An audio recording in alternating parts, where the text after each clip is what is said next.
नमस्कार, आप देख रहे हैं वीके न्यूज। मैं हूं सुनील राउत और इस वक्त जो सुप्रीम कोर्ट से बड़ी खबर आ रही है उसको लेकर हम हाजिर हैं। दरअसल आज सुप्रीम कोर्ट में नागरिकता संशोधन विधेयक यानी कि सीएए को लेकर सुनवाई हुई।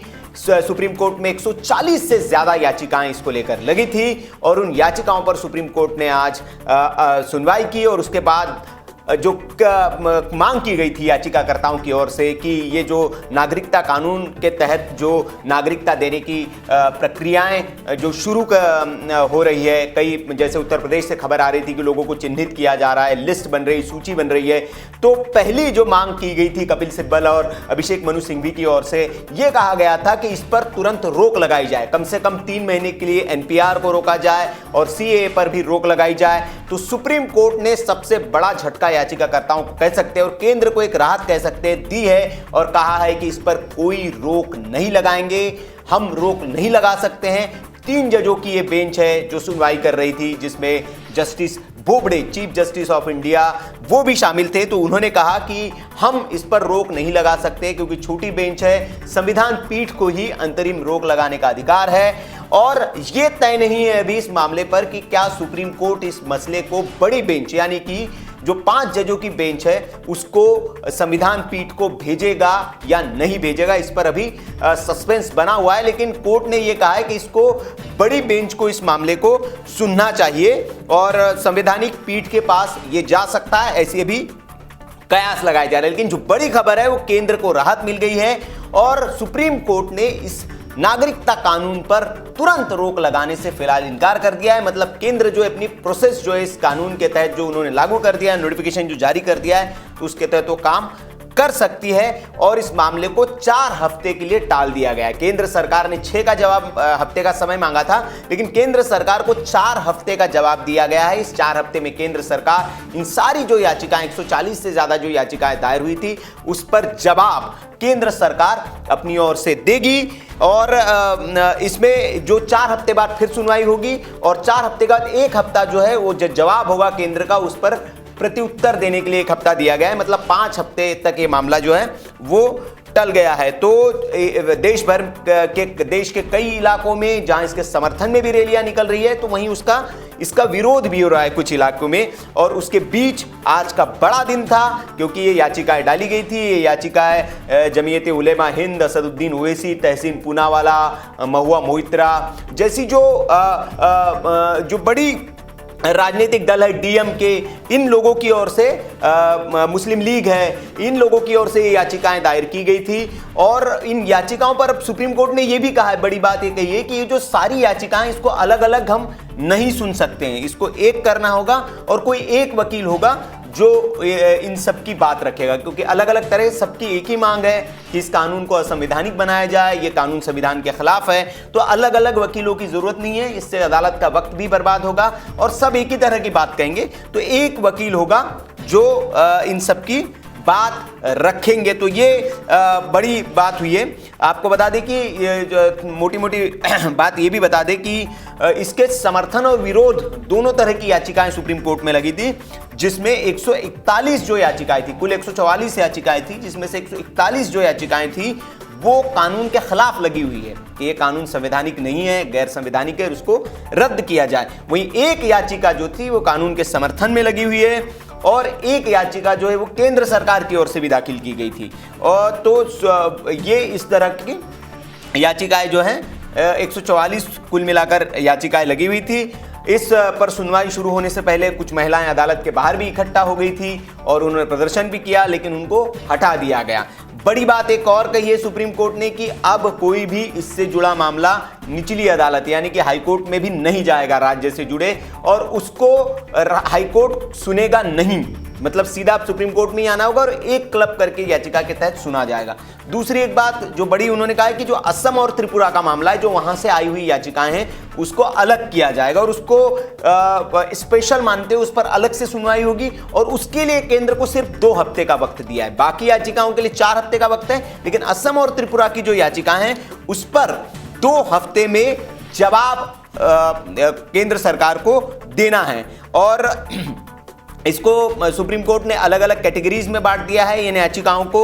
इसके तहत जो असम नॉर्थ ईस्ट के मसले जो है, जैसे कि हम बता रहे हैं आपको, उस पर अलग से सुनवाई होगी, और जो उत्तर प्रदेश में जो सीए की प्रक्रिया को शुरू किया गया है उसको लेकर भी जो सुनवाई है वो की जाएगी।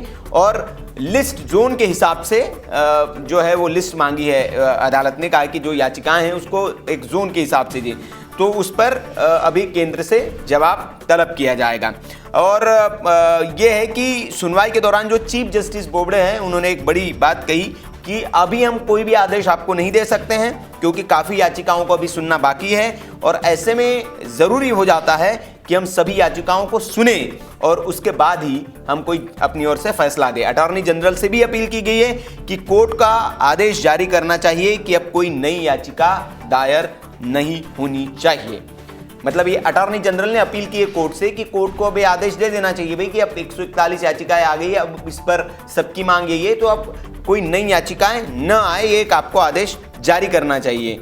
तो साथ ही साथ जो सुप्रीम कोर्ट में वकील वैद्यनाथन थे, उन्होंने कहा कि बाहर ऐसा है कि मुस्लिम और हिंदुओं में डर है कि एनपीआर की प्रक्रिया अगर होती है तो उनकी नागरिकता का सवाल होगा।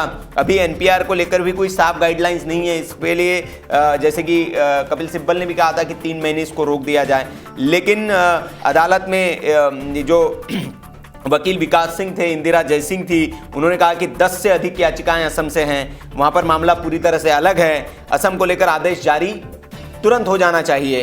तो कपिल सिब्बल की ओर से अपील की गई कि स्टे नहीं लगता है तो कम से कम इसे 3 महीने के लिए टाल दिया जाए। तो लेकिन इसको लेकर सुप्रीम कोर्ट ने सबको सुना, लेकिन फैसला अपना दिया कि हम रोक नहीं लगा सकते हैं। और मनु सिंघवी ने यह भी बात कही कि 40,000 लोगों को एक नागरिकता देने की बात की जा रही है, तो अगर ऐसा हुआ तो फिर कानून वापस कैसे होगा, क्योंकि एक बार किसी को नागरिकता दे दी जाए तो उसकी नागरिकता वापस आप ले नहीं सकते हैं, तो फिर इस कानून पर ही सवाल होंगे। क्योंकि उत्तर प्रदेश में कहा जा रहा है कि तैयारी शुरू हो गई है, वहाँ चिन्हित हो गई, लिस्ट बन गई है, तो उस पर ये मनु सिंघवी का सवाल था। तो इस पर सुप्रीम कोर्ट ने कहा कि आपको बता दें कि 3 जजों की बेंच इसमें सुनवाई कर रही थी, जो एक है मुख्य न्यायाधीश बोबड़े, ऐसे बोबड़े थे, जस्टिस संजीव खन्ना थे और जस्टिस एस अब्दुल नज़ीर। ये 3 जजों की बेंच इस पर सुनवाई कर रही थी और 144 कुल याचिकाएं लगी थी। इनमें से 141 जो है इस कानून के खिलाफ में याचिकाएं थी। तो ये बड़ा मामला, लेकिन सुप्रीम कोर्ट से केंद्र को इसमें राहत मिलती दिख रही है और जवाब मांगा गया 4 हफ्ते में केंद्र को इस पर जवाब देना है कि उनका क्या इस पर पक्ष है। हालांकि केंद्र सरकार इसको लेकर तटस्थ है। कल ही लखनऊ की रैली में अमित शाह ने कहा था कि कोई कुछ भी कर ले, कितना भी विरोध कर ले, ये कानून वापस नहीं होने वाला है। मतलब केंद्र सरकार के इरादे साफ है। अब सुप्रीम कोर्ट में जो सुनवाई होगी इस मसले को लेकर, वो दर्शकों को जरा बता दें कि वो संवैधानिकता को लेकर चर्चा होगी। आप क्या ये कानून संवैधानिक है या नहीं है? जो कहा जा रहा है कि संविधान की अनुच्छेद 14 के खिलाफ है ये कानून, जो हमारी सेक्युलरिज्म है उसके खिलाफ है, देश के ताने बाने के खिलाफ है। तो संवैधानिकता पर चर्चा होगी सुप्रीम कोर्ट में और उस पर सुप्रीम कोर्ट ये तय करेगा कि क्या ये कानून संविधान के खिलाफ है या नहीं। और उस पर अगर ये कानून खरा उतरता है, जैसे कि केंद्र सरकार की ओर से भी कहा जा रहा है और बाकी लोगों की ओर से भी कहा जा रहा है, तो ये बड़ा मुश्किल है कि वहाँ पर इस कानून को जो याचिका करता है वो चुनौती दे पाए, क्योंकि जो केंद्र अपनी ओर से तर्क रख रहा है और उसके मुताबिक कहा जाए तो बिल्कुल इसमें कोई भेदभाव दिखता नहीं, क्योंकि इसमें सभी धर्मों को शामिल किया गया है, सिर्फ मुसलमानों को छोड़कर। और उसका तर्क ये है केंद्र सरकार का, जो मुसलमानों को इसलिए शामिल नहीं किया गया है क्योंकि वो वहाँ परसिक्यूटेड नहीं है और वो वहाँ पर माइनॉरिटी में नहीं है। जो अल्पसंख्यक है वो उनके लिए कानून है। और रही नागरिकता की बात, तो नागरिकता बाकी समुदाय के लोगों को, सबको, मुसलमानों को भी दी जाएगी और इसके लिए दूसरे प्रावधान है। उस तरीके से दूसरे समुदाय के लोग भी नागरिकता ले सकते हैं। तो इस नज़रिए से अगर हम देखें तो सुप्रीम कोर्ट में जो है ये कानून या जो है वो संवैधानिकता पर खरा उतरता दिख रहा है। हालांकि अभी 5 हफ्तों का इंतजार करना होगा। उसके बाद ये तय करेगी सुप्रीम कोर्ट की क्या इसको संविधान पीठ को भेजा जाए या नहीं भेजा जाए। लेकिन अंतरिम स्टे लगाने से इनकार कर दिया है, ये बड़ी बात है और केंद्र सरकार को एक बड़ी राहत है। तो सुप्रीम कोर्ट इस मामले पर सुनवाई कर रही है। आगे भी जो अपडेट होंगे वो आपको देते रहेंगे। आप देखते रहिए वीके न्यूज। शुक्रिया।